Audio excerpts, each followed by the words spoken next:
বন্ধুর বাড়ি যাইবা, হাবিবুল্লাহর কদম মোবারকে যাইবা, আমার বন্ধুর হুজরা মোবারকের সামনে যাইবা।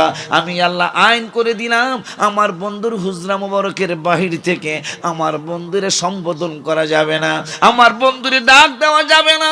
জিব্রাইল মোটামুটি বিপদে পড়ে গেল। হায় হায়, আমি কোরআন নিয়ে আসবো, কোরআন নিয়ে আসতে নূরের নবীর উপর কোরআন নাজিল করেছেন আল্লাহ, এই কোরআন নিয়ে আসবো। আমারও তো আল্লাহ আইন করে দিলেন, হুজরা মোবারকের বাহির থেকে বন্ধুরে ডাকা যাবে না।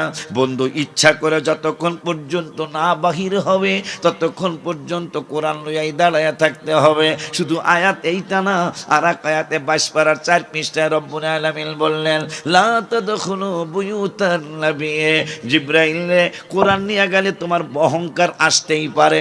ইয়া রাসূলুল্লাহ, দরজা খোলেন, ইফতাহাল বাব, ওপেন দা ডোর, দরজা খোলেন, আমি কোরআন লইয়াইছি। তোমার অহংকার আসতেই পারে, এই জন্য নো, এই আস্পর্ধা দেখাইতে পারবা না। আমি আল্লাহ আইন করে দিলাম, আমার বন্ধু যতক্ষণ পর্যন্ত অনুমতি না দেয়, কোরআন আমার, বন্ধুও আমার, যতক্ষণ অনুমতি না দিবে তাই ততক্ষণ পর্যন্ত দরজায় দাঁড়ায়া থাকবা। লা তাদখুলু বুয়ুতান নবী, অনুমতি ছাড়া 22 পারার 4 পৃষ্ঠা সূরা আহজাবে, আমার বন্ধু অনুমতি না দিলে বন্ধুর হুজরা মোবারকে ঢুকতে পারবে না। হোক কোরআন, কোরআন লইয়া দাঁড়ায়া থাকবা, কিন্তু ঢুকতে পারবা না বন্ধু অনুমতি না দিলে। খুশি নি আপনারা? সবাই খুশি? কোরআন শরীফে কোনো দুর্বল আয়াত তো নাই।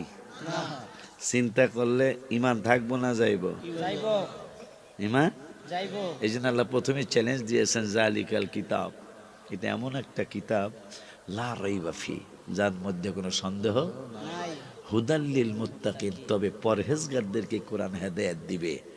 কারবারটা কি দেখেন, পরহেজগার হইতে হলে শবে বরাত লাগবে, পরহেজগার হইতে হলে লাইলাতুল কদর লাগবে, পরহেজগার হইতে হলে আশুরার মাহফিল লাগে, পরহেজগার হইতে হলে ঈদে মিলাদুন্নবী লাগে, পরহেজগার হইতে হলে ফাতেহাই আজদাহম লাগে, পরহেজগার হইতে হলে আখির সাহার সম্বা লাগে, পরহেজগার হইতে হলে আওয়াবিন লাগে, পরহেজগার হইতে হলে কি বলে কাবলাল জুমা বাদাল জুমা লাগে, পরহেজগার হইতে হলে সলাতুত তাসবিহ লাগে, পরহেজগার হইতে হইলে কোরআন তেলাওয়াত লাগে, পরহেজগার হইতে হইলে সলাতুত তাসবিহ লাগে, তাহাজ্জুদের নামাজ লাগে, পরহেজগার হইতে হইলে জিকির লাগে, পরহেজগার হইতে হইলে ইবাদত বন্দেগী করা লাগে।